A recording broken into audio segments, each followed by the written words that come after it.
Ahora ya se está grabando. Venga, de acuerdo.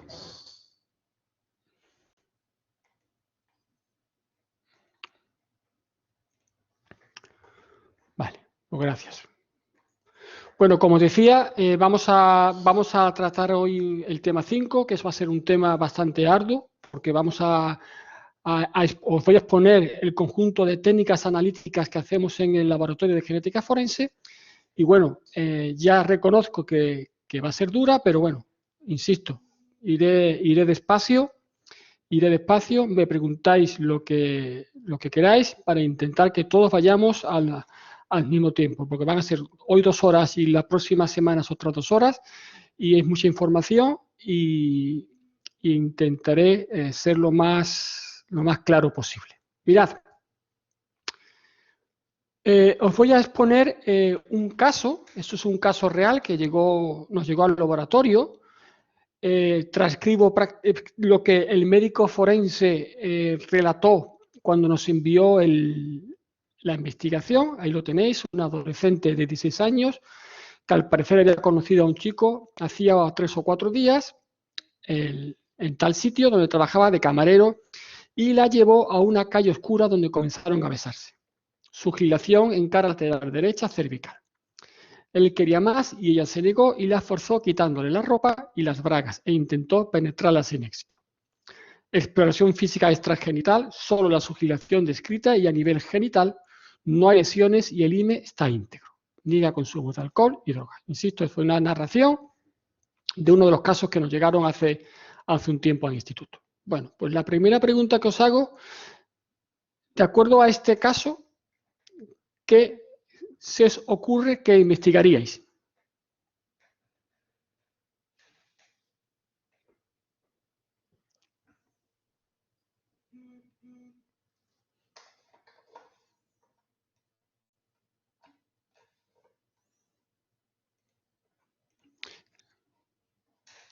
Efectivamente. ¿Y qué fluidos se os ocurre que analizaríamos? En principio tenemos todos claro que más o menos estamos ante un presunto delito de agresión sexual. ¿De acuerdo? Están llegando los chats, ¿ves? Es que los chats no los veo.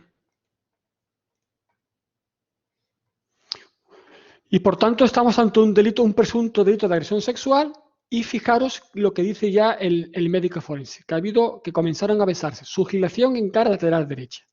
Por tanto, queda claro que uno de los posibles fluidos o vestigios biológicos que tendríamos que analizar sería la saliva, ¿cierto?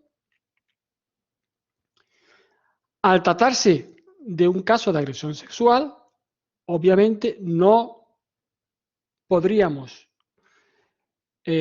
no analizar restos de semen. Por tanto, tendríamos por un lado semen, por otro lado saliva y por supuesto intentar obtener el perfil genético de estos restos de semen y de estos restos de saliva para obtener su perfil genético y poder compararlo o bien con sospechoso o bien introducirlo en la base de datos nacional de ADN. ¿De acuerdo? Por tanto, esto es un caso, insisto, real, y vamos a intentar desde hoy hasta las próximas 4 horas, vamos a intentar hacer un recorrido por todo el laboratorio, presentando las distintas técnicas que hacemos para poder determinar un perfil de ADN a partir de unos restos de semen y de saliva. ¿De acuerdo?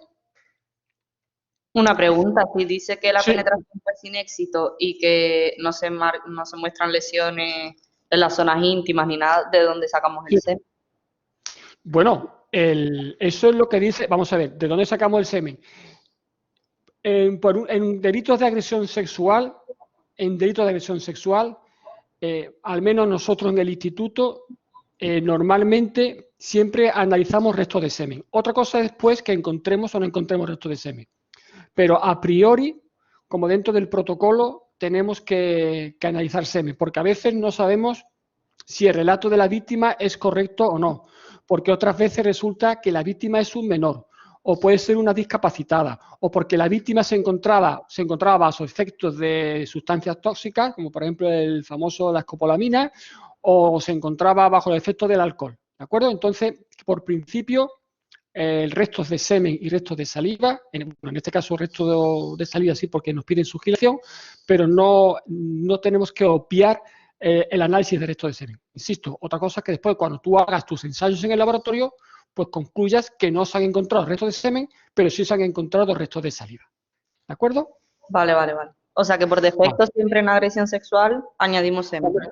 Hombre, nosotros en el instituto, para descartar restos de semen, siempre. Una cosa muy concreta es que la narración esté muy clara y no tengas dudas o te especifiquen claramente que se analicen restos de saliva o que se analicen restos de sangre.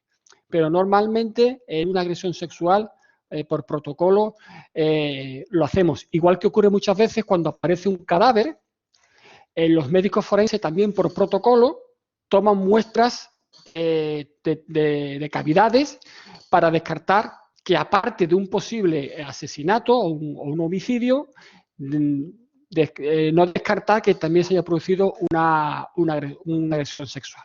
¿De acuerdo? Vale, perfecto. Vale, seguimos. Bueno, pues como os decía, y vamos a recordar, aquí os presento una diapositiva de un magnífico libro de John Butler, donde más o menos se expresan lo que es todo el funcionamiento general del análisis del ADN.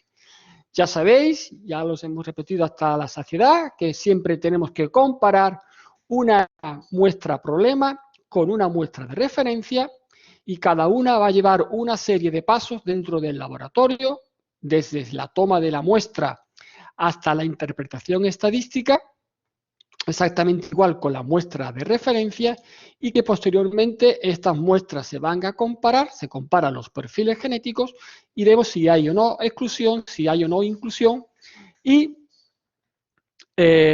haríamos la interpretación estadística. Pero una cosa importante que a veces no se tiene en cuenta, que realmente el éxito de un análisis, es decir, el éxito de tener un perfil genético final, influye de forma extraordinaria la parte de la toma de la muestra. Muchas veces pensamos que el análisis comienza cuando la muestra entra en el laboratorio, pero la toma de la muestra, que en España lo hacen fundamentalmente el Cuerpo Nacional de Médicos Forenses o los cuerpos y fuerzas de seguridad del Estado, que forman parte de la Policía Judicial, esa toma de muestra debe ser extraordinaria, meticulosa y sobre todo cumpliendo una serie de normas que indican cómo se tienen que tomar o cómo se tienen que recoger todas esas muestras. Por ejemplo, recuerdo que llegó al laboratorio un caso donde nos pedían que intentásemos obtener restos epiteliales en una señal de tráfico. Pues se presentaron dos personas portando la señal de tráfico sin guantes. Pues obviamente esa toma de muestra no es correcta porque estamos contaminando, digamos, la evidencia de estudio la estamos contaminando. ¿De acuerdo? En relación a esto que os estoy diciendo, la Sociedad Española de habla española y portuguesa, de la Sociedad Internacional de Genética Forense, que es esto, lo de GEP y SFG, ya estableció en el año 2000 unas recomendaciones para la recogida y el envío de muestras con fines de identificación genética. Fijaros que ya hace esto ya 20 años. Posteriormente, el instituto en el que yo trabajo, bueno, pues también desarrolló una norma que publicó el Boletín Oficial del Estado, donde también se indicaban, en base a estas recomendaciones, criterios de envío de muestras al Instituto Nacional de Toxicología, no solamente para fines genéticos, sino también para temas de histopatología, de valoración toxicológica del medio ambiente, para análisis químico, etc. Bueno, en esta guía, pues claro, se hace mención a todo lo que estamos hablando. ¿Qué tipo de recipiente, qué tipo de embalaje exterior, embalaje interno, etcétera, tenemos que utilizar?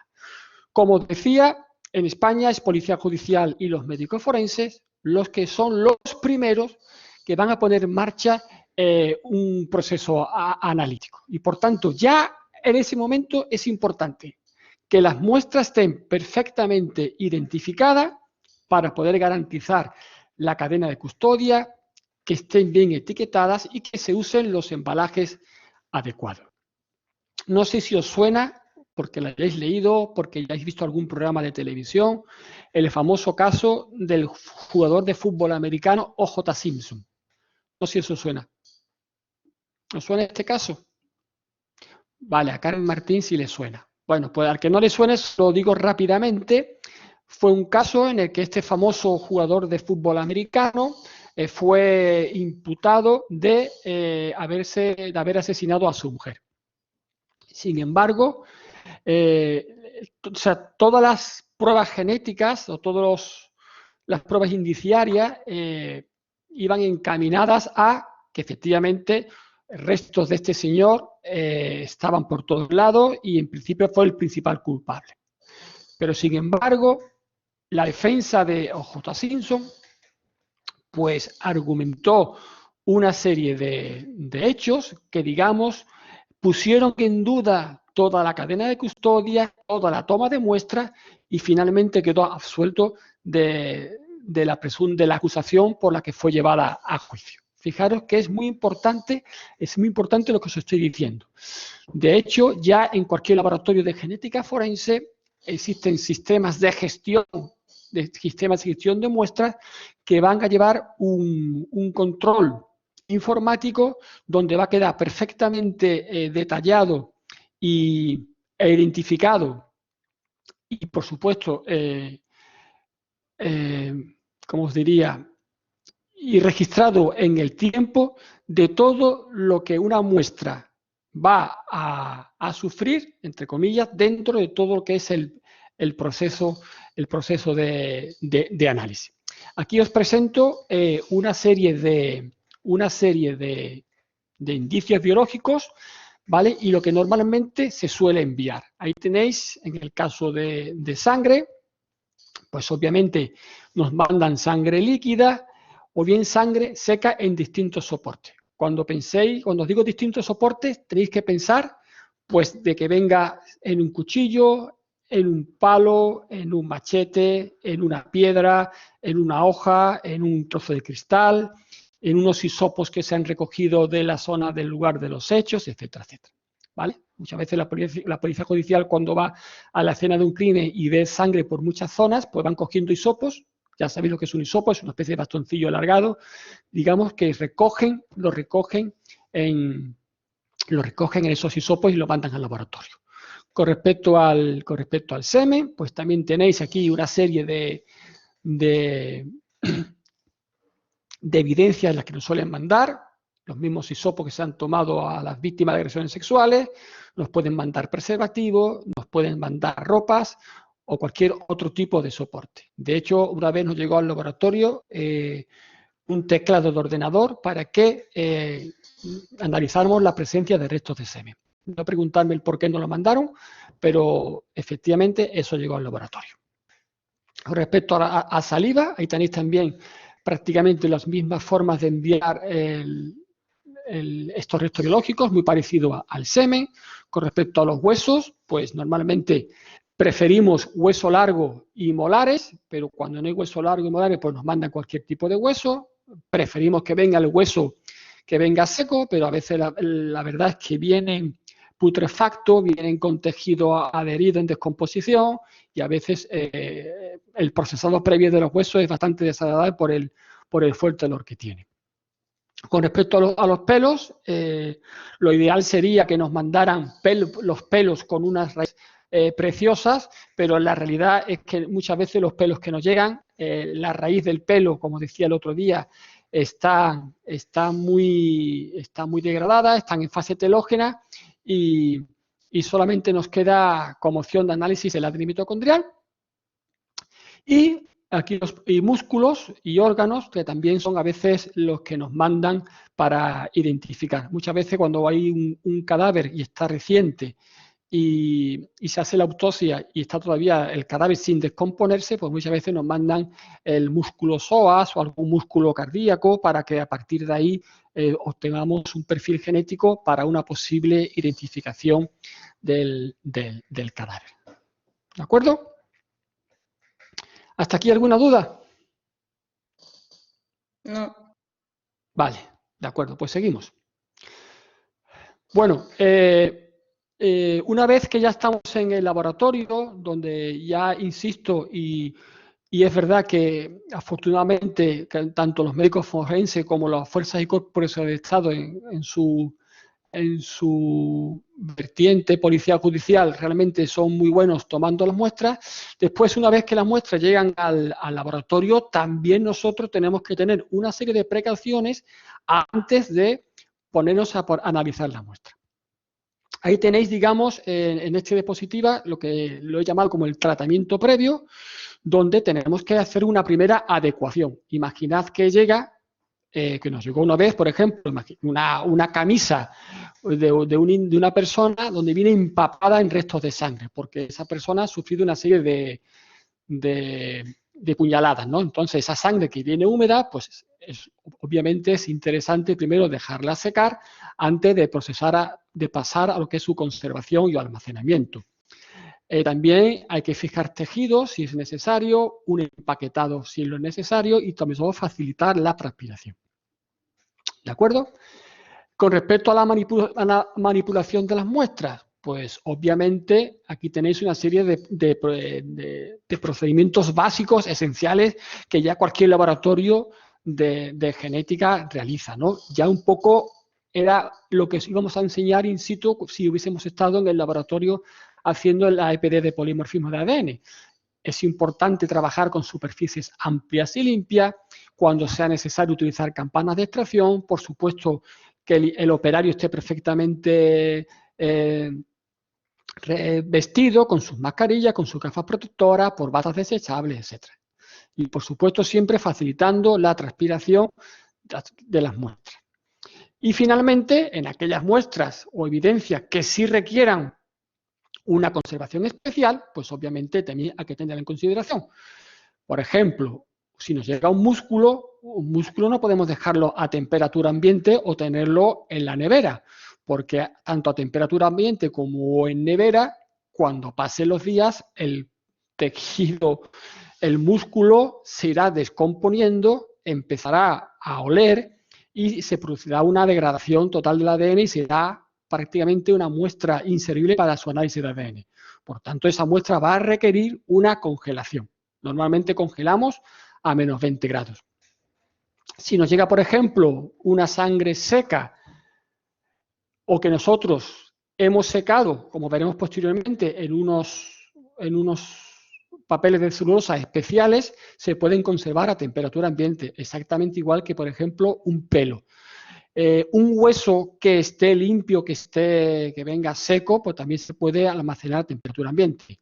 Extractos de ADN, pues esos extractos de ADN que si se van a conservar a muy largo tiempo, tened en cuenta que muchas veces nosotros en el instituto damos custodia de más de 10 años, pues obviamente esos extractos de ADN los congelamos en ultracongeladores de menos 80 grados. ¿De acuerdo? Lo que quiero transmitir con esto es que fijaros que antes de empezar cualquier análisis, tenemos que tener una parte previa que, insisto, es tan esencial como el resto. Tanto lo que es la parte que llevan a cabo los médicos forenses como la policía judicial en la toma y envío de muestras, como una vez que llegan las muestras al laboratorio, tengamos unos procedimientos de adecuación, de manipulación y de conservación adecuados, sobre todo para minimizar la posible contaminación, no solamente del personal, no solamente de la muestra, sino también de terceros. ¿De acuerdo? Es el ejemplo que os ponía cuando los dos policías aparecieron cogiendo una señal de tráfico sin guantes, ¿no? Vale. Bueno, vamos a pasar ahora al laboratorio, ¿de acuerdo?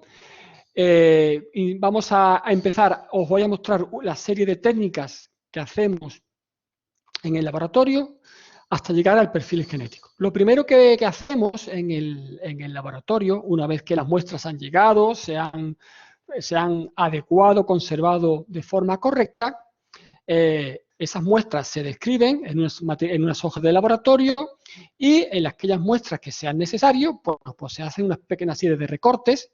Imagino que sí, que algunos de vosotros y vosotros habéis visto alguna serie de BCSI, o en Miami, o en Nueva York, o donde sea, donde suelen aparecer los analistas, bueno, por haciendo recortes de una prenda, etcétera, con unas lámparas forenses, etcétera, ¿no? Bueno, una vez que ha pasado todo eso, comenzamos las técnicas de laboratorio. Bueno, entonces, lo primero que hacemos es, por ejemplo, determinar las presencias de fluidos, ¿de acuerdo? Tenemos el semen, tenemos sangre y tenemos saliva. Estos son los tres principales fluidos que nosotros normalmente en el laboratorio analizamos, ¿vale? Rara vez nos llega muestra de orina, a veces nos han llegado muestras de restos fetales. ¿Sabéis lo que es el meconio? ¿O el lanugo? ¿O el unto sebáceo?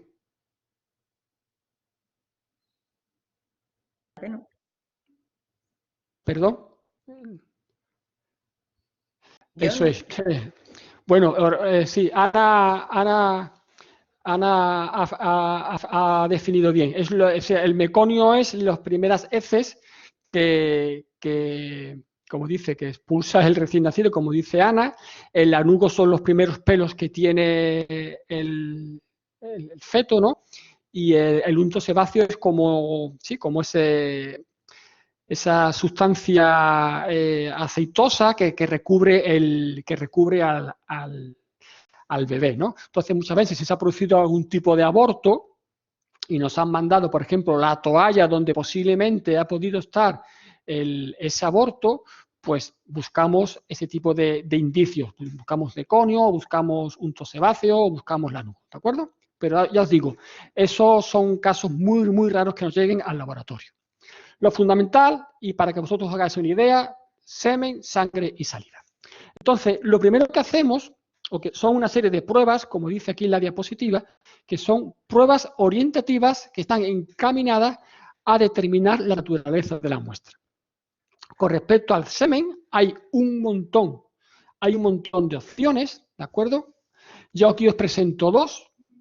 Una de ellas se llama la actividad fosfatasa ácida, es una técnica bioquímica, ¿de acuerdo? Que nos va a permitir determinar la actividad de esta enzima, ¿no? Si veis, no sé si cómo veis la diapositiva, si lo podéis ampliar en vuestra pantalla, mucho mejor. Bueno, veis que tenemos un control positivo, esto es semen puro, ¿vale? Y después tenemos una serie de muestras aquí, ¿de acuerdo? Pues veis que unas muestras, aquí tenéis un control negativo, que prácticamente es un líquido transparente. Pues entre el control positivo y el control negativo, pues tenemos una serie de tonalidades que nos van a decir si tenemos o no presencia de actividad fosfatasa ácida. Obviamente, si veis con detenimiento, esta que está aquí y esta que está aquí, sí parece ser tener presencia de fosfatasa ácida. Hay después una prueba mucho más exacta con respecto a esta anterior, que es que se llama la PSA, es el antígeno específico de próstata, ¿de acuerdo? Eso se hace con un test inmunocromatográfico, como veis aquí, es muy parecido a un test de embarazo. Digamos, nosotros, si tenemos una muestra de semen, imagina que es un hisopo tomado de la vagina de una mujer, ese hisopo se macera, de ese macerado obtenemos un sedimento. ¿Os acordáis cuando hicimos la centrifugación? Se tiene un sedimento y un sobrenadante. Pues nadante es donde se encuentra si la hay, la enzima fosfatasa ácida. Bueno, entonces, en este orificio depositamos la muestra y la muestra empieza a difundir a través de esta membrana, que es el fondo, y aparecerán una serie de bandas. Es decir, aparece una banda en control, una banda donde nos va a decir una forma de cuantificación de la cantidad de PSA que tiene la muestra y la banda control, perdón, la banda del test. Es decir, si tenemos fosfatasa ácida, aquí tenemos anticuerpos contra la fosfatasa ácida y se produce la reacción antígeno-anticuerpo y aparece la banda de color rosáceo. ¿De acuerdo? Entonces, si tenemos este resultado, pues podríamos decir que se ha detectado la presencia de antígeno específico de próstata en esa muestra. Si solamente apareciera una banda en donde se encuentra la banda control y la banda de cuantificación y no aparece nada en la banda, pues diríamos que no se ha detectado presencia de PSA. Si no aparece ninguna banda, es que el test está mal y por tanto tenemos que repetirlo. ¿De acuerdo? Después, con respecto a la sangre, existe una técnica también orientativa que se llama el test de la benzidina o el test de Adler. ¿De acuerdo? Esto es una técnica que utiliza dos reactivos tremendamente básicos. Uno es agua oxigenada, es decir, peróxido de hidrógeno, y también utiliza benzidina. Con la benzidina hay que tener cuidado porque es una sustancia cancerígena y hay que hay que usarlo con guantes, etcétera, etcétera. ¿De acuerdo? Entonces, si hay presencia de sangre, fundamentalmente si hay hemoglobina, y ponemos en contacto el agua oxigenada de la benzidina con la sangre, se produce una reacción enzimática que da lugar a un cambio de color, dando a una coloración azulada. Si no tenemos presencia de sangre, no se produce este color azulado. ¿De acuerdo? Es una técnica muy sencilla, es muy básica, pero tampoco es una técnica definitiva. Insisto, es una técnica orientativa porque puede darse el caso de que haya muchos falsos positivos. Y finalmente, también existe otra técnica orientativa, una técnica preliminar, que nos va a permitir determinar la actividad de la enzima alfa-amilasa, que es una enzima que en la saliva se encuentra a una importante concentración. Aquí tenéis un control negativo y tenéis aquí un control positivo. ¿De acuerdo? Pues en estas tres muestras, pues claramente es la muestra de en medio la que nos daría reacción a este ensayo y donde nos está diciendo que no podemos descartar la presencia de actividad alfa-amilasa en esta muestra. ¿De acuerdo? ¿Hasta aquí más o menos claro?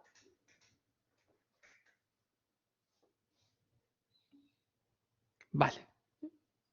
De acuerdo. El que no responde entiendo que también lo tiene claro. Bueno, pues seguimos avanzando. Ya hemos podido hacer una pequeña aproximación frente a qué tipo de indicio nos encontramos y vamos ahora a hacer un conjunto de pruebas que ya sí nos van a determinar con mayor certeza frente al vestigio que nos encontramos. ¿De acuerdo? Aquí tenéis dos test, también tipo test de embarazo, estos inmunocromatográficos, específicos de sangre humana.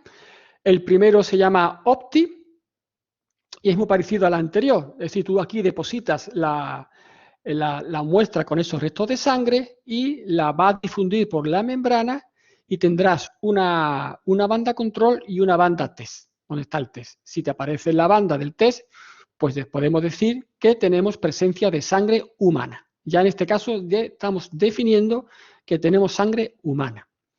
Y después existe este segundo test de la marca Seratec que nos va a permitir diferenciar si la sangre es menstrual o si es sangre periférica, ¿de acuerdo? Porque este en concreto pues determina la presencia del dímero D, que es un producto que se obtiene cuando se produce la degradación de la fibrina por la enzima plasmina, ¿no? Realmente, cuando tenemos la menstruación y se están formando los coágulos de sangre, ¿no? Se está formando se está endureciendo el endometrio, pues cuando se va produciendo la menstruación, este tipo de test nos va a permitir si hay o no hay sangre periférica. Aquí tenéis, por ejemplo, el control, esto es sangre periférica y esto es sangre menstrual, ¿no? Pues en este caso en concreto, pues tenemos señal de los dos tipos, ¿no? Tenemos señal que hay sangre menstrual. A veces nos preguntan si la sangre encontrada en una determinada prenda, pues si es sangre menstrual o es sangre periférica, ¿no? O sangre, por ejemplo, que proceda de algún tipo de agresión sexual donde se haya producido un desprendimiento de sangre, ¿no? Por una herida o por algo. ¿De acuerdo? Aquí ahora tenemos la prueba de certeza absoluta, que es la determinación de la presencia de restos de semen, que no es más ni menos que la observación a microscopía óptica de la célula por excelencia del semen, que es el espermatozoide. Si me permitís, voy ahora a intentar ampliar esto. Ahora vuelvo otra vez a la pantalla. ¿Vale? Fijaros. Esto que tenéis aquí es una fotografía de una preparación a microscopía óptica de una toma vaginal que se hizo a una mujer. Fijaros que esto que veis aquí es una célula epitelial de la vagina de la mujer. Son células epiteliales, suelen ser, este mismo tipo de célula también aparece en la cavidad bucal, y esta zona que está más teñida, de un color más intenso, es el núcleo celular. ¿De acuerdo? Y todo esto que rodea el núcleo celular es lo que se llama el citoplasma, y aquí tenéis lo que es la membrana celular. Bueno, pues aquí tenéis, esto es una fotografía donde tenéis un espermatozoide que con su cola, con su flagelo, no sé si lo podéis ver, aquí lo tenéis, ¿vale? Varias cosas. Si somos capaces de, en una preparación a microscopía, encontrar espermatozoides completos, es decir, con la cabeza y la cola, significa que ha pasado poco tiempo entre la agresión sexual y la toma de la muestra. Lo normal es encontrarnos cabezas de espermatozoides, sin los flagelos. Eso es lo normal, porque a veces también muchos se rompen cuando la muestra se somete a una centrifugación. ¿De acuerdo? Fijaros que tiene como una especie como de capuchón, que tiene una especie de tinción distinta, que es lo que se conoce con el nombre de acrosoma. Aquí también lo veis, ¿lo veis? Tenéis la parte como más clarita, que es lo que se conoce con el nombre de acrosoma. Bueno, pues la pregunta que os hago es lo siguiente. ¿Este espermatozoide que veis aquí y este que veis aquí es exactamente lo mismo?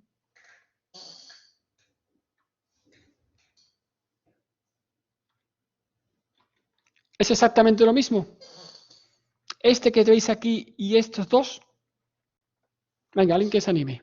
Aparentemente sí, pero porque ninguno de los dos tienen cola, tienen los dos distinto Sí, color, aunque el de la segunda sí. foto, el de la imagen marrón más oscura, parece más claro, más transparente que el de la primera imagen. No sé si eso es debido a algo o que me estoy equivocando.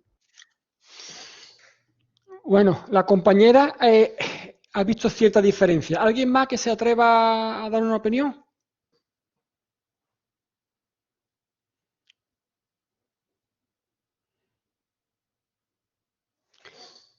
Vuelvo a la pantalla completa. Fijaros, los dos son espermatozoides, pero son espermatozoides de especies distintas. Esto que está aquí es un espermatozoide humano y esto que está aquí son espermatozoides de perro. Fue un caso que nos llegó hace bastante tiempo al instituto, donde nos pedían que analizáramos unas muestras para determinación de semen y aparecieron restos de espermatozoides de perro. Igual que antes, no preguntarme exactamente el por qué aparecieron restos de semen en las tomas, de semen de perro en las tomas a las personas a las que le hicieron la toma de muestras, porque realmente no me acuerdo. Pero fijaros que la tinción es completamente distinta. Fijaros, por ejemplo, que la base de este espermatozoide es más o menos como convexa. Es como plana, ¿lo veis? Un poquito convexa. Y fijaros cómo termina aquí el espermatozoide. Tiene una forma completamente distinta. Y además, la zona del acrosoma aquí está mucho más extendida que aquí. Y además, ¿veis aquí cómo parece como una especie de banda? ¿Veis aquí la banda? Bueno, pues esto, dependiendo de la especie animal, el espermatozoide tiene una tinción diferente. Puede ser la banda más gruesa, menos gruesas, etc. ¿De acuerdo? Por tanto, a veces hay que mirar con detenimiento. Hombre, esto es un caso raro que os presento, ¿no? Pero que bueno, que aunque aparezcan cabezas de espermatozoides, hay que tener claro que se tratan de cabezas de espermatozoides humanas. ¿Vale? ¿Hasta aquí alguna duda? Bueno. Vale. Bueno, hay también, aparte de estas técnicas bioquímicas o enzimáticas o basadas en reacción antígeno-anticuerpo, existen también una serie de técnicas moleculares que nos van a permitir determinar la presencia de estos restos de fluidos, ¿no? Tanto como de sangre, como de semen, como de saliva. Estas técnicas, digamos que lo que hacen es que a partir de la expresión de ciertos genes, ¿vale? A través del ARN mensajero, imagino que Andrés en los primeros días de clase os habló de esto del ADN, del ARN mensajero, de la codificación a proteínas, etc. Bueno, pues a partir de este ARN, a través de una enzima, que es la transcriptasa reversa, ¿vale? Vamos a transformar este ARN en ADN, ¿de acuerdo? Y a partir de este ADN, ¿vale? Vamos a llevar a cabo una PCR y vamos a llevar a cabo la detección de esos productos de PCR.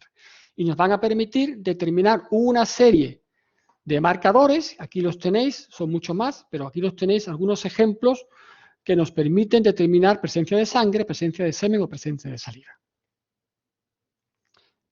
¿Vale? Voy a ampliar de nuevo para verlo mejor. Pues esto es un caso esto es un caso real de un ejercicio que hicimos en el que participamos, ¿de acuerdo? Y donde pues se analizaron este conjunto de marcadores, ¿no? Bueno, pues se vio que en una mezcla en concreto había una mezcla de semen y de saliva. Sin embargo, no se detectó sangre. Como veis, no aparecieron, digamos, resultados, o sea, productos amplificados para los marcadores específicos de sangre. Sin embargo, tuvo resultado para marcadores específicos de semen y de saliva. ¿De acuerdo? Por tanto, aparte de muestras para determinar la naturaleza de un vestigio basadas en pruebas bioquímicas, enzimáticas, inmunológicas, hay también una serie de técnicas moleculares que nos permiten determinar la naturaleza de un determinado resto biológico. ¿De acuerdo? Seguimos. Bueno, aquí tenéis un artículo donde se publican gran parte de lo que estamos hablando y aquí tenéis un conjunto de marcadores que hay disponibles para determinar la presencia de determinados restos biológicos, ¿no? Aquí tenéis, por ejemplo, también sangre menstrual, secreciones vaginales, etcétera, ¿vale? Seguimos. Bueno. Es importante que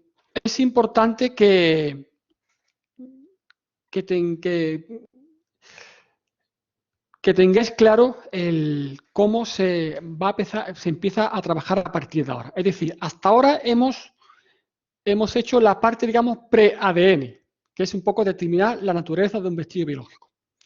Ahora empezamos a analizar el ADN.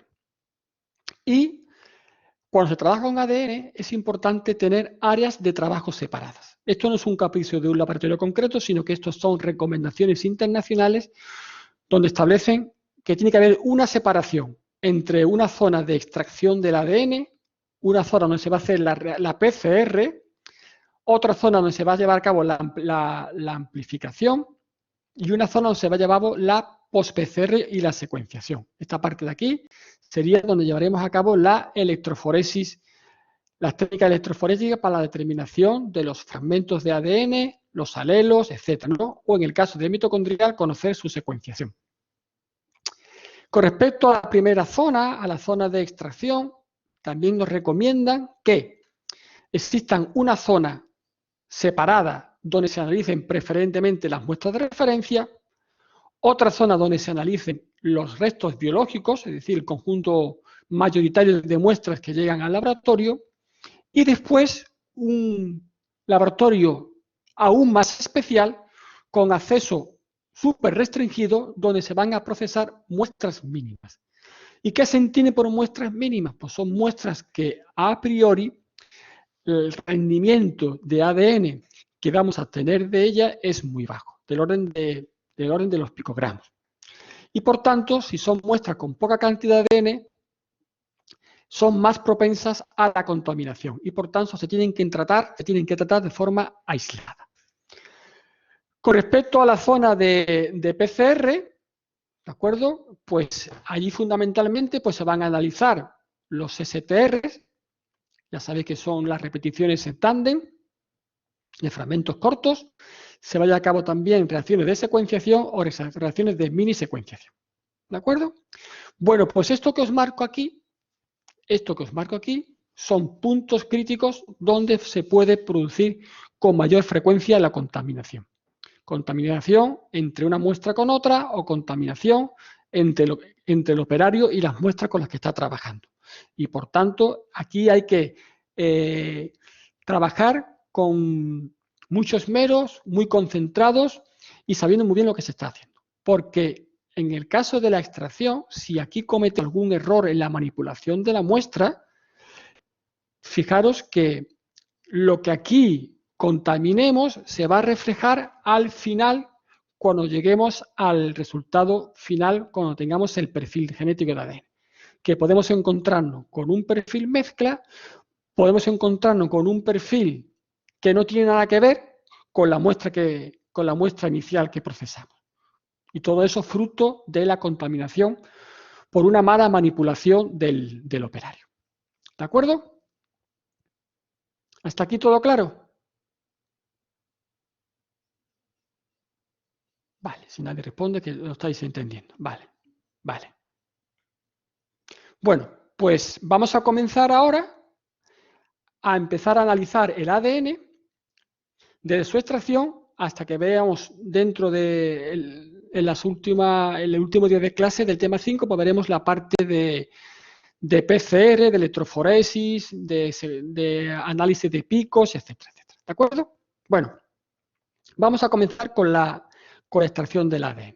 Ya un poco hablamos algo de ella cuando estuvimos viendo la EPD de polimorfismo de ADN, pero hoy vamos a hablar un poquito más acerca de ella. Y vamos a ver una serie de ejemplos o de técnicas que permiten extraer el ADN. Fijaros que es un proceso secuencial que tiene varias etapas. La primera de ellas es que tenemos que disgregar la matriz celular, tenemos que romper todas las membranas, tendremos que aislar nuestro material genético del resto de componentes celulares y después tendremos que llevar a cabo una elución, o sea, una recuperación del este ADN normalmente en un medio acuoso concreto o correcto para su adecuada conservación. Ya os he dicho que los extractos de ADN normalmente los llevamos a menos 80 grados. Es verdad que es un proceso, aunque parezca mentira, es un proceso ineficiente en algunos casos porque se pierde bastante con la manipulación de la muestra con respecto al posible ADN de partida. A veces se ha reportado o se ha descrito que hay pérdidas hasta de un 75%. Es importante, debido a esto, que dependiendo de la muestra que tengamos entre manos, seamos capaces de elegir la metodología más adecuada para cada tipo de muestra, ¿vale? Con el único fin de dos cosas: intentar poder garantizar obtener la mayor cantidad posible de ADN y, al mismo tiempo, en la medida de lo posible, evitar arrastrar con nuestro ADN posibles inhibidores que afecten fundamentalmente a otras etapas del proceso, como por ejemplo a la reacción en cadena de la polimerasa. Como os decía, desde mi punto de vista, comparten otros compañeros del campo de la genética forense, es una etapa crucial de todo el proceso. Cualquier cambio, alteración, mala manipulación que se produzca aquí, se va a expresar al final del proceso. Y muchas veces no tenemos más muestra o otra muestra para repetir. Imaginaos que nos llega un único pelo de una determinada zona de la víctima y es lo único que tenemos. Si nos equivocamos en esta primera fase, podemos dar por perdido el estudio. Por eso insisto que es una etapa, para mí, tremendamente esencial. Porque las etapas posteriores, si tú tienes muestra de partida, pueden ser los errores subsanables, pero aquí, desde mi punto de vista, no. Bueno, de forma general, la extracción del ADN tiene como varias fases. Una primera fase, como he dicho anteriormente, donde vamos a hacer un lisado, que no es más que una digestión de todo el material celular, rompemos membrana, rompemos citoesqueleto, rompemos membrana nuclear, etc. Después una segunda etapa, donde vamos a separar el ADN del resto de los componentes, y después una última etapa de aislamiento, que existen distintas técnicas. Puede ser por una purificación en fase sólida o puede ser también por una ultrafiltración, ¿de acuerdo? Ya dependiendo de la técnica en sí, pues utilizan un tipo de aislamiento u otro. Vamos a ver uno a uno, ¿de acuerdo? Mirad, el primero que os presento es el método de extracción con Keles. Este método es el que inicialmente íbamos a hacer en el laboratorio. ¿Acordáis, no? Era una resina quelante, que era el Kelex 100, que era el que se utilizaba para llevar a cabo de la extracción del ADN. Es una técnica también muy básica, ¿vale? Pero también tiene sus limitaciones. Fundamentalmente se llevaba a 100 grados, a los 100 grados se producía la ruptura del ADN, se destruían las membranas y también se desnaturalizaba el ADN. ¿Vale? Como he dicho anteriormente, es una técnica muy sencilla, es muy rápida, tiene muy pocos pasos, tiene muy poca manipulación y en cierta medida hay menos riesgo de contaminación. Pero sin embargo, como dice la diapositiva, sin embargo, ¿vale? Y es una técnica no adecuada porque no elimina en gran medida la presencia de inhibidores y además degrada el ADN si este se encuentra mal preservado, ¿de acuerdo? En muchos laboratorios de genética pues se sigue utilizando este tipo de técnicas, pero sin embargo ya a nivel de los laboratorios de cierta envergadura de la genética forense, esta técnica ya ha quedado un poco obsoleta. ¿De acuerdo? Seguimos. Hay también otra serie de técnicas, ¿de acuerdo? Que es una extracción de resto biológico, en este caso de sangre o de saliva, que se deposita sobre unas tarjetas especiales que es el papel FTA. ¿De acuerdo? O sea, aquí tenéis una microfotografía electrónica donde tenéis el material de celulosa y donde se encuentra el ADN como adherido a esta matriz, ¿no? De FTA. ¿De acuerdo?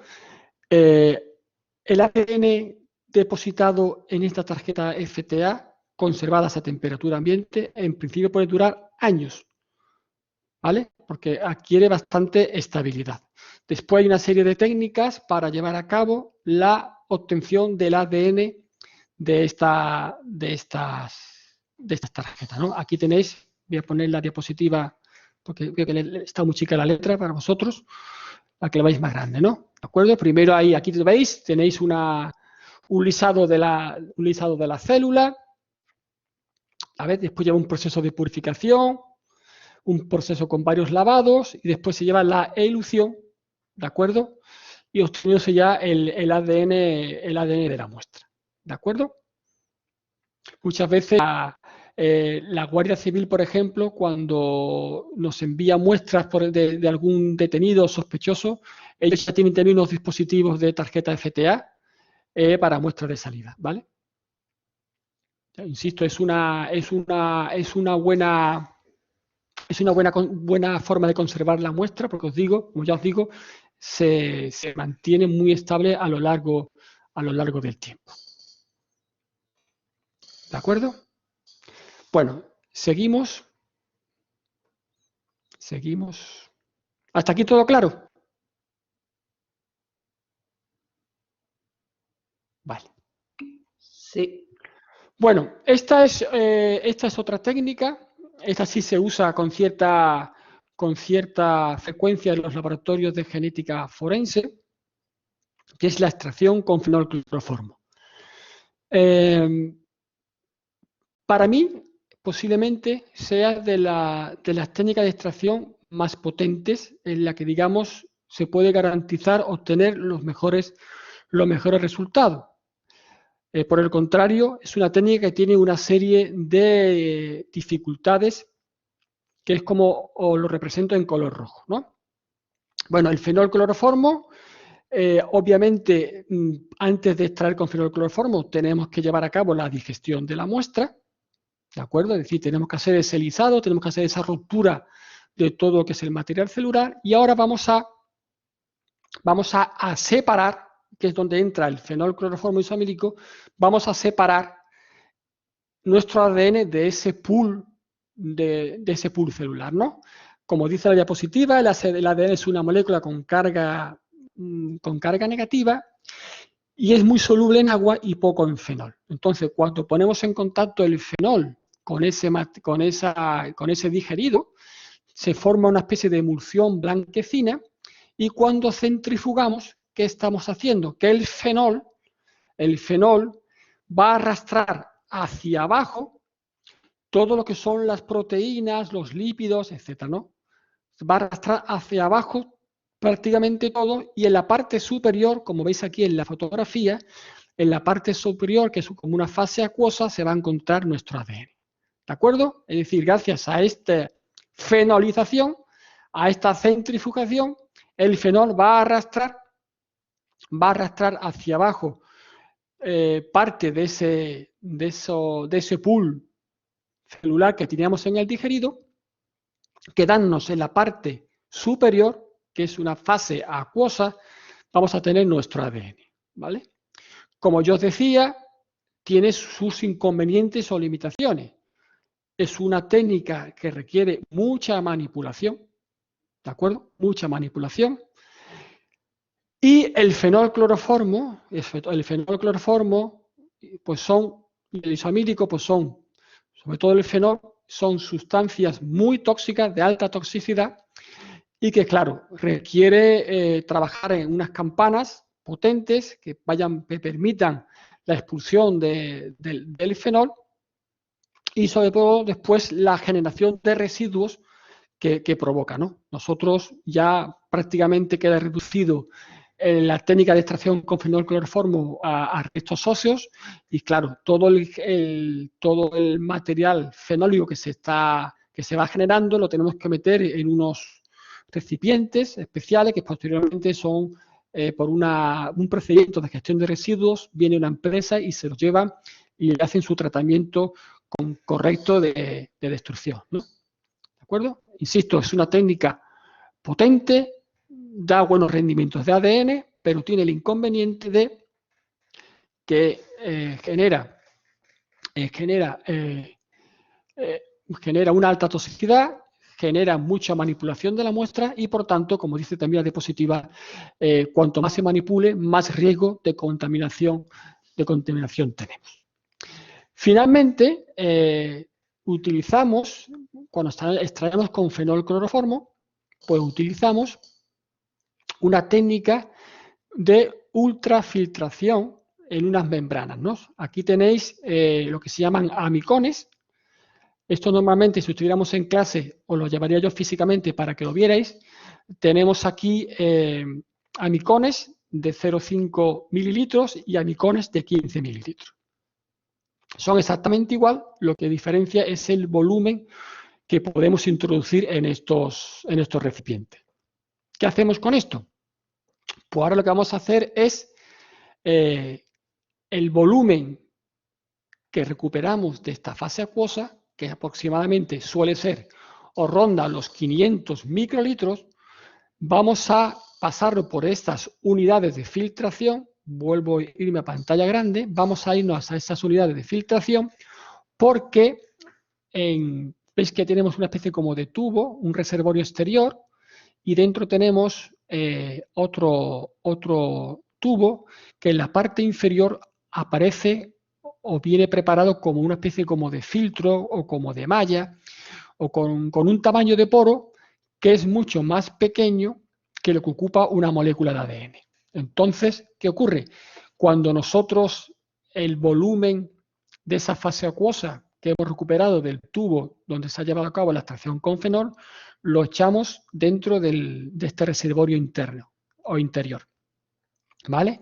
Cuando centrifugamos, parte de ese líquido irá al fondo porque ha pasado por el tamiz o el filtro, ¿vale? Y aquí va a quedar retenido el ADN.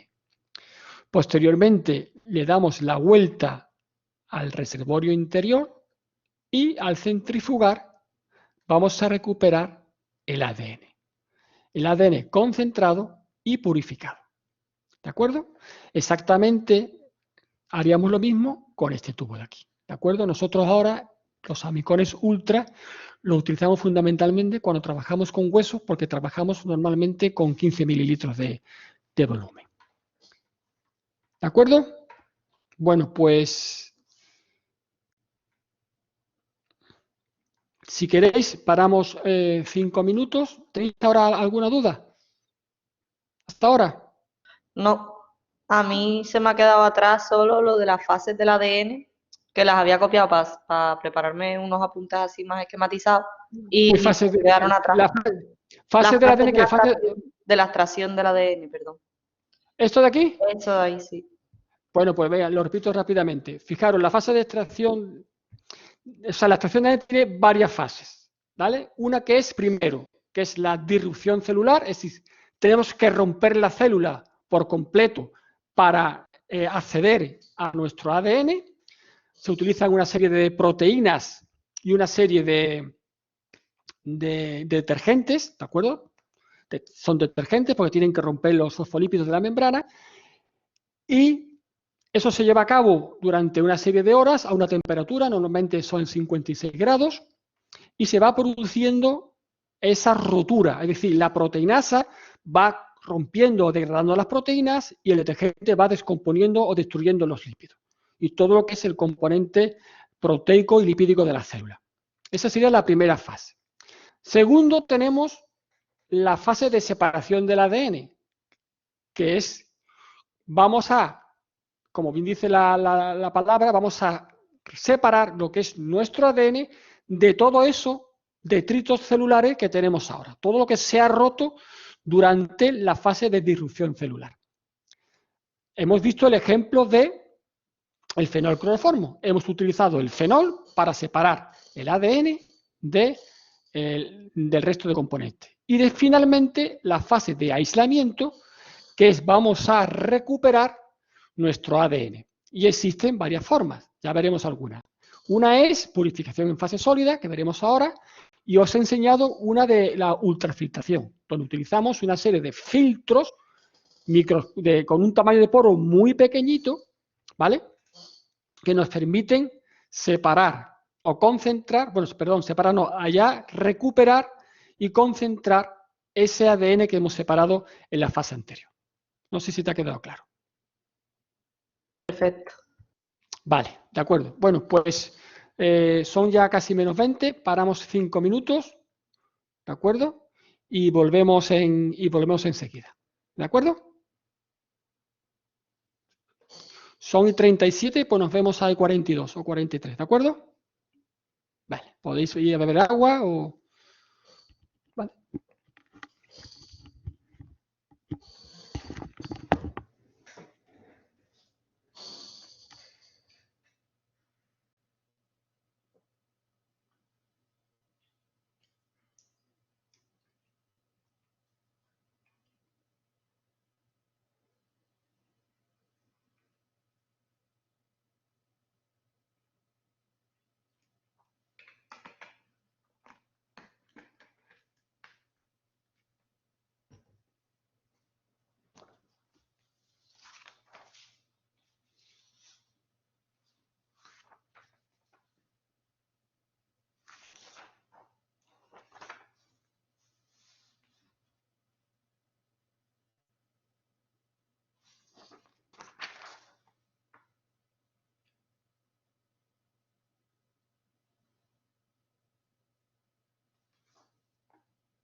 Bueno, pues después de este pequeño descanso, vamos a continuar con la clase. Imagino que seguís conectados. ¿Vale? Y estábamos hablando de técnicas de extracción del ADN. Bueno, hemos visto tres formas, ¿no? Que era la extracción con Kellex. Hemos visto también una extracción a través de sangre o bien de saliva depositadas en tarjetas FTA. Hemos visto también la extracción con fenolcloroformo. Y ahora os voy a presentar de forma muy rápida o comentaros que existen técnicas de extracción ya robotizadas. Hoy en día, los laboratorios que tengan o que gestionen gran cantidad de muestras, pues prácticamente tienen sistemas, tienen robots que facilitan o llevan a cabo la extracción del ADN. Aquí os presento dos de ellos, que son de dos casas diferentes y que utilizan kits de extracción distintos. El primero de ellos se llama un biorobot, el EZ1 de la casa QIAGEN, que utiliza un kit que se llama Investigator. Y aquí tenemos otro equipo de extracción robotizada de la clase Apply Biosystem, que utiliza un kit que se llama el Prefiler. ¿De acuerdo? Ambos son muy parecidos y tienen el mismo objetivo. Al igual que como cualquier otro tipo de extracción, primero tenemos que llevar a cabo una pequeña digestión de la muestra, ¿vale? Y la ventaja que tiene este tipo de técnicas de extracción es que hay muy poca manipulación de la muestra, porque todo el proceso se hace de forma automatizada. Después, eliminan gran cantidad de inhibidores que puedan afectar después en la reacción en cadena de polimerasa. Tiene el inconveniente que en muestras muy degradadas, los rendimientos que ADN que se obtienen generalmente no son muy satisfactorios. Por eso muchas veces tenemos que recurrir en muestras donde a priori podamos pensar que están degradadas a la extracción con fenolcloroformo. ¿De acuerdo? Aquí la diferencia que tienen con respecto a otras técnicas, que la fase de recuperación, el ADN, cuando la muestra se está, digamos, está lavando o la muestra pasa por la máquina o por los tubos, el ADN se va a quedar pegado a unas bolitas de sílice, ¿de acuerdo? Y el resto de los componentes de ese digerido se eliminarán, ¿no? Irán, digamos, a la parte final del tubo, ¿no? Y posteriormente podremos recuperar el ADN que ha estado unido o adherido a esas esferas de sílice, ¿de acuerdo? Eso es un poco cómo funcionan estas técnicas. E insisto, son buenas, son automatizadas, tienen poca manipulación, se reduce la contaminación, obtienen a priori buenos rendimientos de ADN, salvo que las muestras estén muy degradadas. ¿De acuerdo? Bueno, esto sí quiero que me prestéis bastante atención, porque esto es una técnica tremendamente esencial y que en el laboratorio de genética forense se hace todos los días y muchas veces. Es lo que se llama la lisis diferencial. ¿En qué consiste esto? Fijaros. Fijaros. ¿Alguien quería preguntar algo? Sí, ¿esto de la lisis diferencial es otro método de extracción? Esto es otro método de extracción. En una parte sí, porque la primera parte es distinta al resto. La parte final sí coincide con los demás, ¿no? Ahora verás por qué es una técnica de extracción, pero que la primera parte es distinta, pero la segunda sí. ¿De acuerdo? Sí. Vale. Bueno, ¿en qué consiste la lisis diferencial? Fijaros, aplicamos normalmente a muestras donde en principio podamos tener dos tipos de material celular. Fundamentalmente se utiliza en agresiones sexuales, porque normalmente cuando se toma una muestra de una agresión sexual, podemos encontrarnos con células procedentes del epitelio vaginal o del epitelio bucal, ¿de acuerdo? Y espermatozoides. Entonces, ¿en qué consiste esta lisis diferencial? Pues consiste en que primero vamos a digerir, vamos a alisar, vamos a romper las células epiteliales y después vamos a romper o degradar o lisar los espermatozoides. ¿Y esto cómo vamos a hacer? Pues fijaros. Mirad. El espermatozoide, os dije antes que tenía como una especie de capuchón que se llamaba acrosoma. Y ese acrosoma le va a permitir ser resistente a la primera digestión. Porque en la primera digestión, o sea, en el primer lisado, lo que vamos a colocar son estos componentes. El tampón ETA, la proteinasa K y como el detergente, el SDS. ¿De acuerdo? Cuando introducimos este que se llama ese buffer de lisis, o sea, este reactivo de lisado, cuando lo ponemos en contacto con todo este material celular, que tenemos células epiteliales y espermatozoides, y sometemos a 37 grados, ¿qué va a ocurrir? Que el detergente y la proteinasa van a ir rompiendo solamente, y aquí está la clave, solamente van a romper el material celular correspondiente a las células epiteliales. Porque el espermatozoide ni se entera. Porque tiene esa especie de capuchón protector que lo hace resistible a la acción de este buffer de lisado, ¿no? O este reactivo de lisado.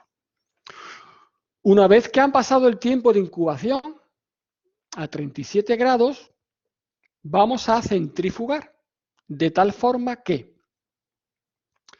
vamos a tener en el fondo, vamos a tener los espermatozoides y en el sobrenadante vamos a obtener el material genético perteneciente a las células epiteliales. ¿De acuerdo? Una vez que estamos aquí, ¿vale? Esto es un lisado, a partir de aquí podremos utilizar cualquier método de extracción. Y ya un poco enlazo con la pregunta que me ha hecho la compañera. A partir de aquí podemos utilizar o bien un sistema robotizado o bien podríamos utilizar el ejemplo que hemos puesto de extracción con fenolcloroformo o incluso podríamos utilizar el Kelex. Ya insisto, ya el Kelex ha quedado un poco obsoleto, ¿no? Pero podéis utilizar un sistema robotizado o bien fenolcloroformo. ¿Vale? ¿Y qué nos pasa con el resto de espermatozoides que están intactos, que no se han alterado por la acción de este reactivo o buffer de lisis? Pues ahora vamos a añadirle a ese buffer un reactivo que sí va a romper esa estructura, digamos, que protege al espermatozoide. Y ese reactivo es el DTT, ditio-treitol. DTT es ditio-treitol. Este ditio-treitol es un agente reductor que va a romper los puentes disulfuro que forman parte de ese acrosoma. De tal forma que cuando el DTT actúa, debilita esa coraza protectora y ya entonces la proteinasa o el detergente ya sí puede ir rompiendo todo el resto celular del espermatozoide, de tal forma que llegamos a obtener ya lo que es la fracción masculina, es decir, el ADN perteneciente a los espermatozoides. Se llama lisis diferencial porque tenemos diferencias en el lisado. Tenemos dos lisados diferentes. Uno que no lleva DTT, que es el primero, y el segundo que lleva DTT. Una vez que tenemos el ADN masculino, ahora bien, al igual que en este caso, ya utilizaríamos una técnica de extracción. ¿De acuerdo? ¿Se ha entendido esto? Sí. ¿Alguien tiene alguna duda? Insisto, es una cosa tremendamente importante. Años anteriores han caído alguna pregunta al respecto. Lo digo porque no quiere decir que este año caiga, pero bueno, que es una parte muy importante dentro de un laboratorio de genética forense. Porque gran parte de la casuística que nos llega, os hablo del Instituto de Sevilla, que prácticamente el 50% de lo que nos llega son agresiones sexuales. Y por tanto es una técnica rutinaria dentro del laboratorio de genética forense. Como le respondía a vuestra compañera, la primera parte es un poco diferente con respecto a lo que hemos visto anteriormente. Es un lisado, pero que se hace en dos partes. Una vez que está lisado, es decir, una vez que hemos roto todo el componente celular, ya utilizamos la técnica de separación o de extracción que queramos. ¿De acuerdo? ¿Todo claro? Bueno, si no respondéis es que entiendo que sí. Bueno, como conclusión a toda esta parte de extracción del ADN, ¿de acuerdo? En esencia no es más que una técnica que nos va a permitir aislar o separar o dividir el ADN del resto de los componentes celulares. Es importante que en función del tipo celular elijamos un método de extracción concreto, con especial atención, por supuesto, a aquellas muestras degradadas o que se presupongan de que están contaminadas. Y finalmente, que la esencia del método de extracción elegida tiene el único objetivo de obtener cantidad y calidad suficiente de ADN para ir a la PCR. Un pequeño inciso, porque me acabo de acordar. Se escucha un ruido de fondo de alguien por ahí, ¿eh? Es un pequeño inciso. También se utiliza, por favor que alguien apague el micrófono porque se escucha el ruido de fondo. También se utiliza la lisis diferencial cuando estamos analizando tallos de pelos que estén contaminados, o bien con sangre, o bien con fluido vaginal. ¿De acuerdo? Exactamente se utiliza la misma técnica. Primero vamos a degradar los restos celulares que forman parte del flujo vaginal y el tallo de pelo, que también es rico en puentes disulfuro, no se va a inmutar en esta primera fase de lisado, ¿no? No se va a alterar. Una vez que separamos el material que estaba adherido al pelo, que insisto, puede ser sangre o puede ser fluido vaginal. En esa segunda fase del lisado sí añadiríamos el DTT y ya sí destruiríamos la estructura del pelo porque estaríamos rompiendo los puentes de disulfuro que le dan la consistencia. Por tanto, sería otro ejemplo en el que también podemos utilizar la lisis diferencial en el laboratorio de genética forense. ¿De acuerdo? Bueno, pues como decía, la esencia de la extracción es obtener calidad y calidad suficiente para la PCR. Bueno, ¿y cómo sabemos la cantidad de ADN que tenemos? ¿Y para qué queremos cuantificar? Fijaros, mirad aquí. Aquí tenéis el resultado de una misma muestra. ¿Vale? Estos son perfil genético de una misma muestra. Es la misma muestra, insisto. A simple vista, ¿qué diríais?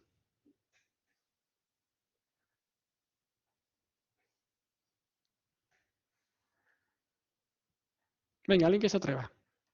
Sin miedo.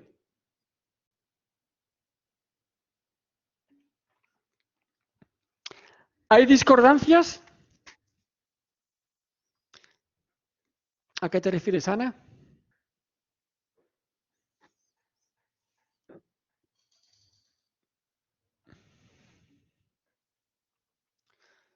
Vale.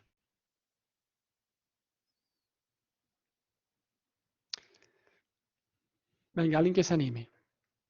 ¿Todos los resultados son iguales? ¿Tienen la misma apariencia? ¿Unos parecen, permitidme la expresión, más bonitos? ¿O otros parecen más feos, con más ruido?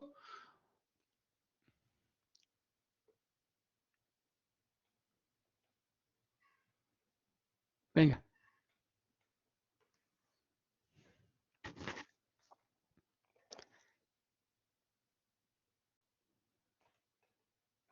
Fijaros.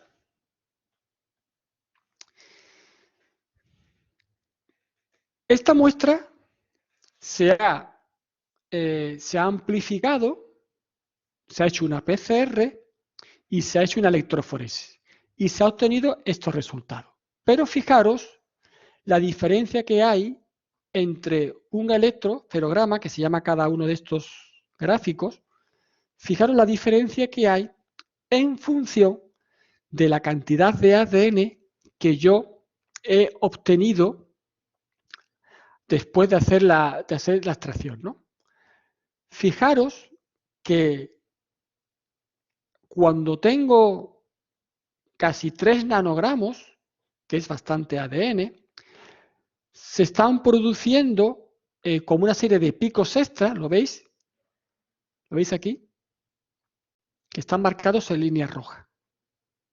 ¿De acuerdo? Ya veremos el próximo día esto qué significa.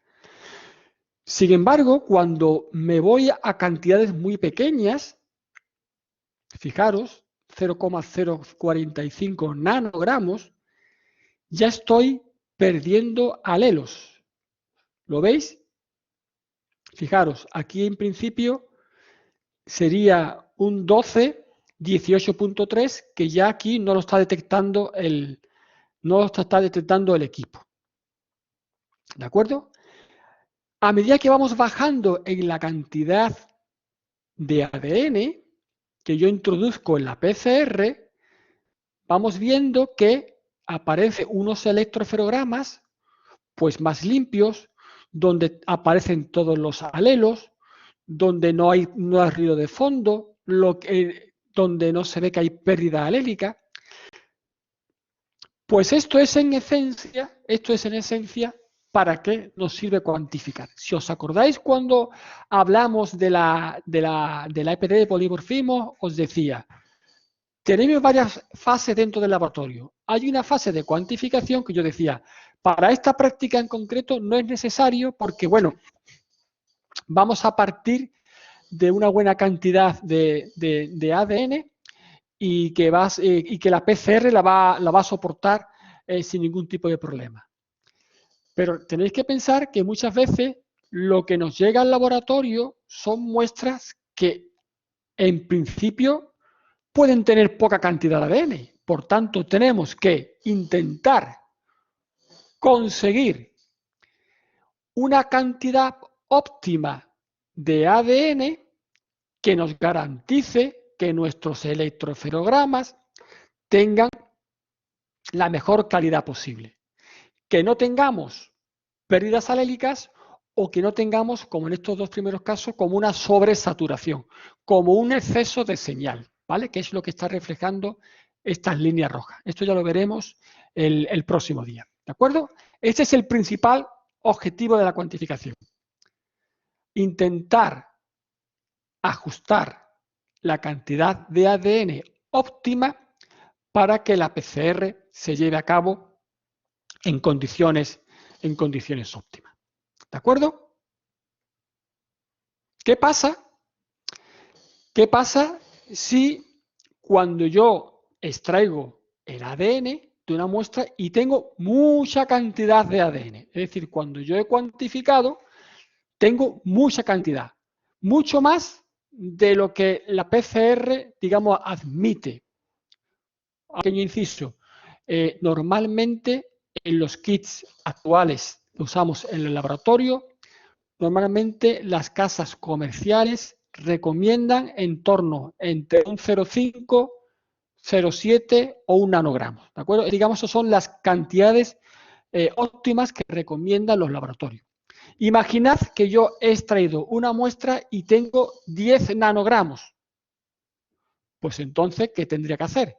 Tendría que diluir la muestra para intentar llegar a una cantidad que pueda introducirla como ADN molde en la PCR y que me garantice tener unos buenos resultados, es decir, que la PCR funcione de forma correcta. Puede ocurrir que yo extraiga el ADN y mi cuantificación esté dentro del rango óptimo de esa PCR. Pero también puede ocurrir que cuando nosotros cuantifiquemos la muestra extraída, la cantidad que tengamos esté por debajo de lo requerido para obtener unas condiciones óptimas para la PCR. Y aquí tenemos pues dos opciones. Una primera opción sería, vamos a intentar concentrar la muestra, es decir, vamos a reducir el volumen que tiene esa muestra, o si se diese el caso, vamos a intentar coger nueva muestra y volver a extraer. A ver si en esa segunda extracción el rendimiento mejora. ¿De acuerdo? ¿Se entiende esto? Concentrar la muestra, Manuel, ¿qué es? Sí. ¿Poner menos de lo demás? No, imagínate que tú tienes una concentración, imagínate, yo qué sé, vamos a ver. Imagínate que tienes 0,5 nanogramos por microlitros, ¿vale? Y tú tienes 80 microlitros, ¿de acuerdo? Pues si tú reduces el volumen, es decir, concentras la muestra o bien utilizando una estufa que facilite la evaporación o bien pasando por unas columnas especiales, tú estás concentrando la muestra de tal forma que te permita después coger una cantidad de esa muestra concentrada, una cantidad que sea suficiente para llevar a cabo la PCR. A veces ocurre que por mucho que concentres, que por mucho que vuelvas a una muestra original, si una muestra no tiene ADN, porque esté degradado, si no tiene, pues no tenemos resultado y no pasa absolutamente nada. ¿Qué le vamos a hacer? Eso forma parte del quehacer diario del laboratorio. Hay muestras que es imposible obtener ADN. A veces un resto óseo, hemos hecho 4 o 5 extracciones y no somos capaces de obtener ADN suficiente para poder llevar a cabo un estudio de identificación genética como lo que estamos hablando, ¿no? No sé si lo has entendido. Sí, Se sí. trata un poco de reducir el volumen para aumentar la concentración. ¿Vale? ¿De acuerdo? Bueno, existen multitud de sistemas de cuantificación. Simplemente aquí os lo presento. No voy a incidir en ninguno de ellos, simplemente que lo tengáis como cultura, digamos, general, porque la verdad es que en los laboratorios actuales muchos de ellos ya no se utilizan, ¿no? Es verdad que a lo mejor en un laboratorio de genética o un laboratorio de universidad, pues se utilizan sistemas de espectrofotometría o fluorometría, pero los laboratorios de genética forense, como veremos a continuación, ya utilizamos unos kits especiales con unos instrumentos especiales, que es lo que vamos a ver ahora. ¿Vale? Si os digo que este conjunto de técnicas de cuantificación de ADN, solamente te van a detectar presencia de ADN total. Ahora veremos lo que es capaz de darnos, la información que es capaz de darnos los kits que utilizamos en la actualidad. Bueno, en la actualidad utilizamos lo que se llama un instrumento de real-time PCR. Es una PCR a tiempo real. Ahí tenéis una fotografía. Y este equipo es exactamente el mismo, por lo que tengo entendido, que se está usando hoy en día para las famosas determinaciones de PCR en los laboratorios clínicos, para el tema de detección del virus. Cuando se habla de una PCR, no se está hablando de una PCR convencional, como veremos a continuación, sino son PCRs a tiempo real, que en el caso de la determinación del coronavirus, lo que se están determinando es la carga viral en la muestra, ¿no? Están cuantificando las moléculas de virus que tiene una determinada muestra. Bueno, pues nosotros no analizamos coronavirus, sino que lo vamos a cuantificar ADN humano. Bueno, pues el kit que utilizamos, que ahora os lo muestro, nos va a permitir tres cosas. Nos va a detectar ADN humano total. Nos va a detectar ADN masculino. Esto es fundamental cuando estamos tratando de agresiones sexuales. Y además nos va a dar información acerca de la calidad del ADN. Fijaros, desde estas técnicas que prácticamente solo te daban ADN total a la información que hoy en día somos capaces de determinar de una muestra. Imaginad que estamos en un caso de agresión sexual. Imaginad que miramos a microscopio óptico y no encontramos espermatozoides. Imaginad que hemos hecho una determinación de PSA y nos sale negativo. Pero a pesar de eso, no nos quedamos tranquilos y vamos a extraer el ADN. Y vamos a cuantificarlo. Si nos sale una cantidad importante de ADN total y nos sale 0 o prácticamente nada de ADN masculino, ¿qué podríamos decir? Con respecto a esa muestra. ¿Alguien se anima?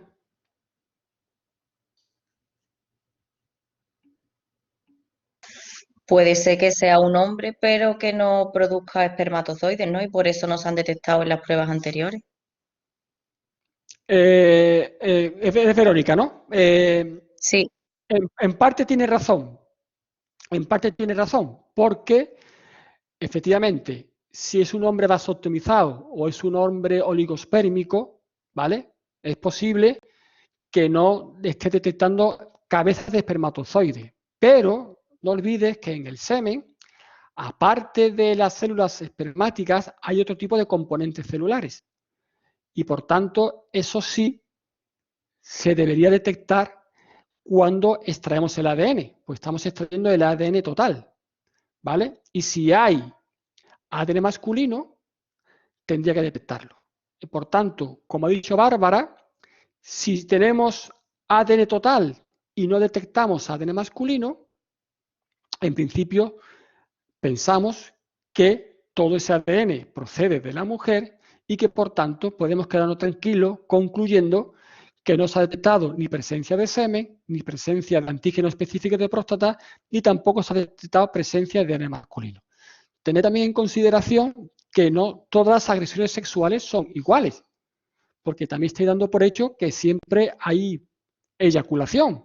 Muchas agresiones sexuales son por tocamientos. De hecho, prácticamente muchas son así. Y por tanto, no estamos determinando la presencia o no tenemos por qué buscar obligatoriamente la presencia de cabezas de espermatozoides, sino que tenemos que detectar por restos epiteliales. Y por tanto, ahí no veríamos espermatozoides, ni veríamos PSA, ni nada. La única forma sería la detección de ADN masculino. ¿De acuerdo? Y si no detectamos ADN masculino, ya en principio no tendríamos, a fecha de hoy, más posibilidades de informar sobre la presencia de un componente masculino ajeno a la muestra de la víctima si se trata de una mujer, ¿no? ¿Se entiende esto? ¿Sí o no? ¿Os ha quedado claro? Vale. Sí. Vale. Bueno, ¿cómo se llama el kit que utilizamos hoy en día de forma muy estandarizada en los laboratorios de genética forense?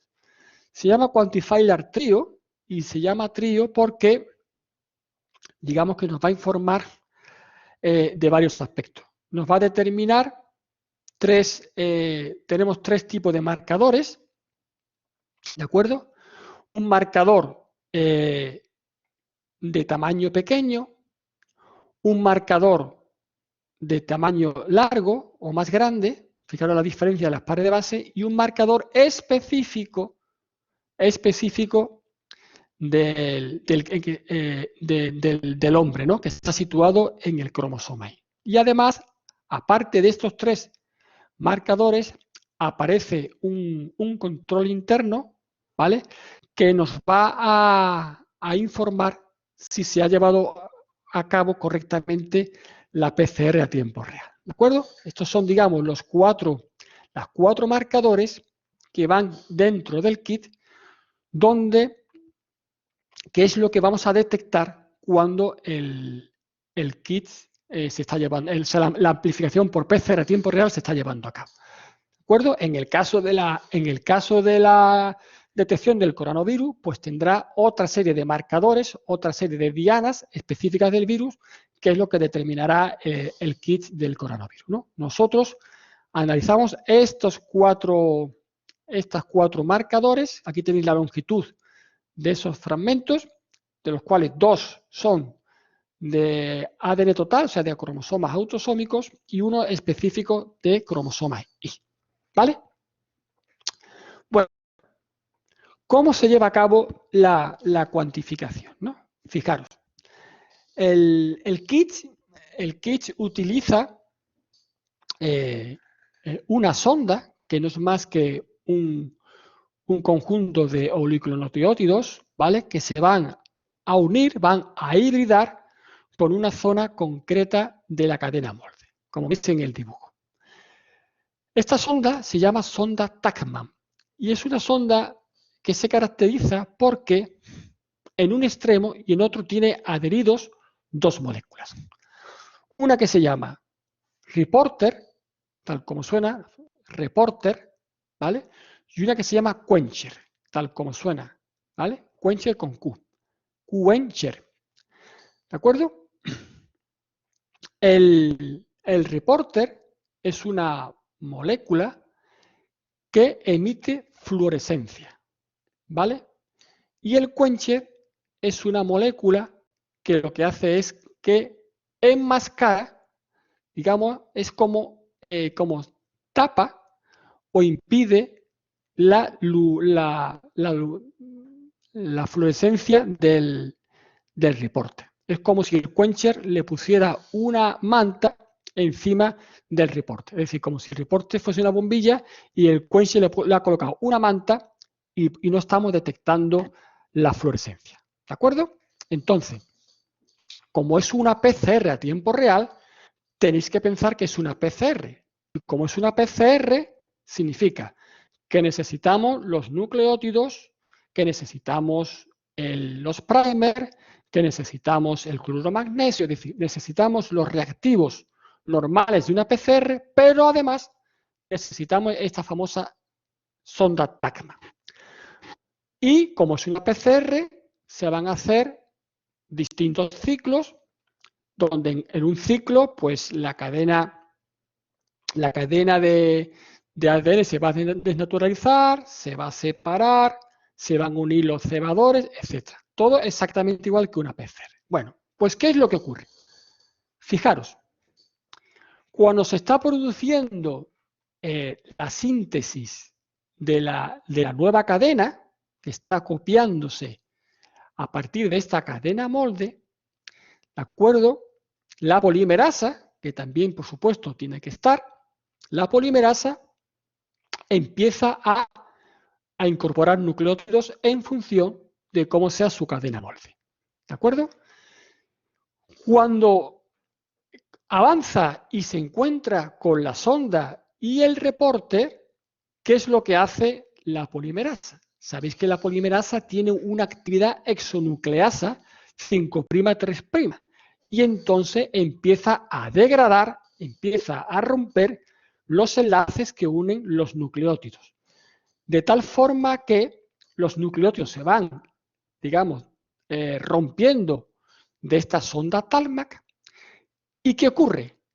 Que el reporter se va alejando de la acción del quencher.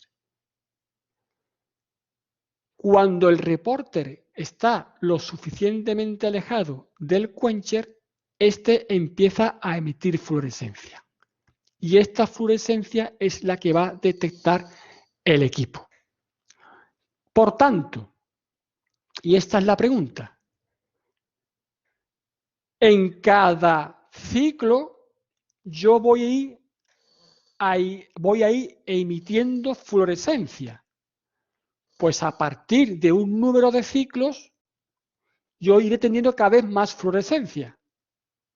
Por tanto, ¿qué podéis, digamos, definir? Que cuanto más fluorescencia tenga, significa que más moléculas de ADN yo estoy fabricando. Por tanto, tengo más cantidad de ADN en mi muestra. ¿Esto se entiende? ¿Se entiende esto? ¿Alguien tiene alguna duda? A mí se me ha quedado la duda de cómo se llega a emitir la fluorescencia, qué es lo que hace la ADN polimerasa para que se emita esa fluorescencia. Claro. El reporter, tal como está diseñado en el kit, ¿vale? Es una molécula que per se emite fluorescencia. Lo que pasa es que está atenuada o enmascarada por la acción del quencher. Cuando la polimerasa empieza a copiar en un ciclo, ¿vale? Insisto que es una PCR, las cadenas se separan, se unen los cebadores y la polimerasa empieza a fabricar la cadena nueva, ¿no? Pues cuando la polimerasa viene por aquí y se encuentra con la sonda, empieza a digerir la sonda, empieza a romper por esa actividad exonucleasa que tiene, ¿no? Rompe los nucleótidos. Y cuando rompe los nucleótidos, aquel nucleótido que lleva unido el reporter, ¿vale? Se aleja, se separa de la acción del quencher y ya por tanto está libre, digamos, está sin esa manta que lo cubre y él por sí solo ya, digamos, que emite la fluorescencia que él tiene por, digamos, tal como está diseñado. ¿Esto qué quiere decir? Que en cada ciclo yo tendré una fluorescencia. Si tengo 2 ciclos tendré más fluorescencia. Si tengo 4 ciclos tendré más fluorescencia. Y cuanto más fluorescencia tenga, significa que más moléculas nuevas se me están fabricando, se me están generando. ¿De acuerdo? ¿Se entiende esto? Pues esto es un poco el diseño o la gráfica de cómo funcionaría la PCR a tiempo real. ¿De acuerdo? Mirad. El equipo, el instrumento, la PCR a tiempo real va a ir detectando fluorescencia. ¿De acuerdo? Está diseñado para detectar la fluorescencia. Y él después hace unas operaciones matemáticas, unos algoritmos, y va a transformar esa fluorescencia en cantidad de ADN. Pues fijaros, esta sería un poco la gráfica. En el primer ciclo, aquí tenemos número de ciclos, ¿de acuerdo? Aquí tendríamos como concentración de ADN, ¿no? Fijaros. En el primer ciclo se emite fluorescencia, sí. ¿Qué ocurre? Que el equipo no la detecta. En el segundo ciclo tampoco. Pero llega un momento, llega un ciclo concreto donde se produce un crecimiento exponencial, ¿vale? Exponencial, donde la cantidad de ADN que se va fabricando es 2 elevado a n. ¿De acuerdo? Esta es la fase exponencial. Y es la fase donde se va a llevar a cabo la cuantificación del ADN de la muestra, en esta fase exponencial. Bueno, pues bien, el ciclo justo el ciclo justo donde pasamos de una fase lineal donde el equipo no está detectando fluorescencia y pasamos a una fase exponencial donde ya la cantidad de ADN que se va obteniendo es 2 elevado a n, siendo n el número de ciclos, bueno, pues a este ciclo justo se llama el ciclo umbral. No sé si este término lo habéis escuchado en los medios de comunicación en relación también al coronavirus, el ciclo umbral. Pues fijaros, si yo ya tengo la información que te lo dice el instrumento del ciclo umbral, yo ya puedo saber más o menos la cantidad de muestra, perdón, la cantidad de ADN que tiene la muestra. Y os pongo un ejemplo. Normalmente el ciclo umbral en los kits actuales ronda el 27 o el 28 ciclos, ¿vale? Bueno, si yo tengo un ciclo umbral muy a la izquierda, ¿qué significa? Estará antes del 20, ¿no? ¿Perdón? Que estará antes del ciclo 20. Sí, pero ¿qué significa eso? Pues que se ha empezado a emitir fluorescencia muy pronto, ¿no? En ciclos muy próximos o muy tempranos. ¿Y qué significa que se crea fluorescencia? Bueno, la fluorescencia se crea desde el primer momento. Lo que pasa es que empezamos a detectarla en el ciclo umbral, porque pasamos a fase exponencial. ¿Qué significa entonces eso? Pensarlo. Si yo tengo un ciclo umbral, por ejemplo, de 14, ¿qué significa?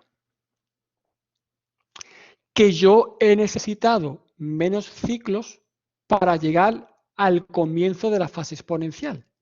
¿Y eso qué significa? Que yo en mi muestra ya partía de gran cantidad de ADN, porque he tardado menos tiempos en llegar al ciclo umbral. Si por el contrario, mi ciclo umbral en vez de 15 es 38, ¿qué significa? Que tenía muy poca muestra de ADN. Exactamente, que yo he necesitado muchos ciclos para llegar al ciclo umbral. Pues fijaros que sabiendo nada más que cuál es el ciclo umbral de una muestra, yo ya puedo determinar si tiene mucho o poca cantidad de ADN. ¿Se entiende esto? ¿Sí o no? Sí. Vale. ¿Alguien tiene alguna duda? Vale. Bueno, pues, vale, perfecto. El ciclo umbral.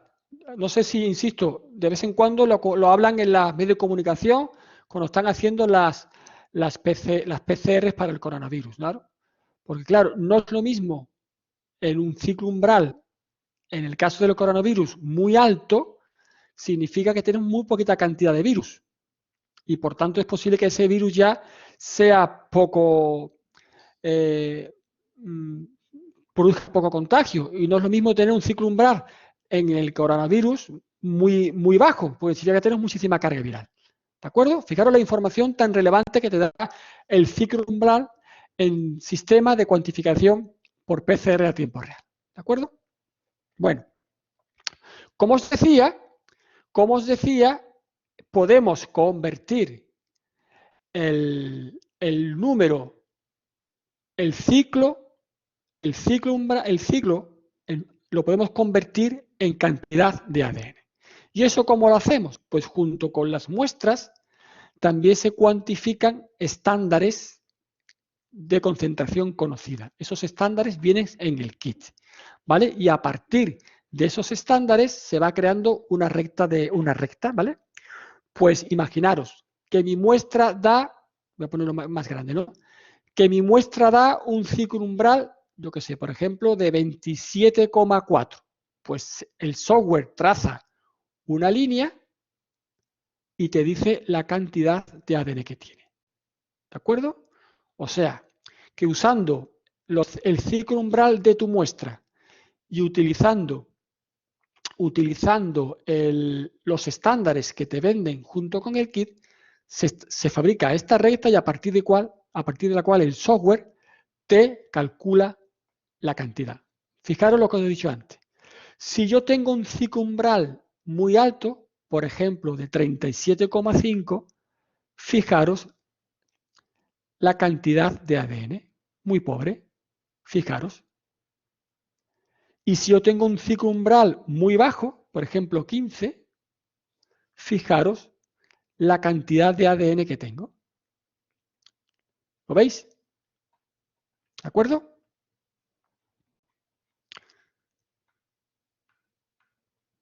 Bueno, pues son las 7. Esto para terminar. Vale, perfecto. Vamos a terminar justo, magnífico. Bueno, y finalmente os decía que el kit este de Quantifier Trio nos daba información sobre ADN total y también nos daba información sobre ADN masculino y sobre la calidad que tiene ese ADN. Bueno, pues ese parámetro de calidad te lo da el software cuando mide la cantidad de ADN el pequeño. Os acordáis que tenías 3 marcadores, uno pequeño, uno más largo y el de cromosoma Y. Bueno, pues utiliza el pequeño y el grande y hace un cociente entre ellos. Y el resultado se llama índice de degradación. ¿De acuerdo? Fijaros aquí. Esto es una muestra con un índice de degradación de 1,53. ¿Vale? Y esto es una muestra que tiene un índice de degradación de 1,75. ¿Veis alguna diferencia? ¿Veis que es la misma muestra, eh? Venga. ¿Alguien dice algo? En el último marcador parece que las rayitas azules son más pequeñas que las de abajo, las de Efectivamente, arriba. efectivamente. Fijaros que hacia la derecha está el tamaño del marcador, ¿vale? Ahí están marcados los tamaños, ¿vale? Significa que cuanto más degradado esté mi ADN, más va a afectar a los marcadores de mayor tamaño. Esto es obvio, ¿no? Cuanto más grande sea una molécula en tamaño, más expuesta está a la acción de la degradación. Y es lo que está pasando aquí. Cuanto más grande sea el marcador, más se ve afectado por la degradación. Fijaros que entre esta muestra y esta hay una diferencia entre el índice de degradación. Pues fijaros qué pasa ahora. Que si nos vamos a un índice de degradación de 65, ya por encima de 10, la muestra está completamente degradada. Fijaros ya lo que está ocurriendo, que estamos teniendo pérdida alélica. Es decir, está tan fragmentado ya el ADN, tan degradado, que los primers pues posiblemente no se unan correctamente, la PCR funcione mal y no tengamos resultados. Bueno, pues esta información ya también te la facilita el kit de cuantificación. Pues fijaros el enorme avance que hemos tenido con relación a hace unos años, que tenemos solamente cuantificando por PCR a tiempo real el extracto de ADN. ¿Vale? Bueno, pues si os parece, lo dejamos aquí, ¿vale? Y ya la semana que viene, pues la semana que viene no, cuando nos veamos la próxima vez, pues haremos un repaso rápido por la PCR convencional, hablaremos de la electroforesis capilar, que ya es un poco, os lo insinué cuando vimos los resultados de la EPD de polimorfismo, y veremos también un poco del apartado de mezcla de perfiles genéticos. ¿De acuerdo? ¿Alguna duda al respecto? Vale. Pues por mí podemos dar por concluida la clase y si tenéis alguna cuestión, pues me mandáis un correo o si queréis lo dejamos para el próximo día, las dudas, como queráis.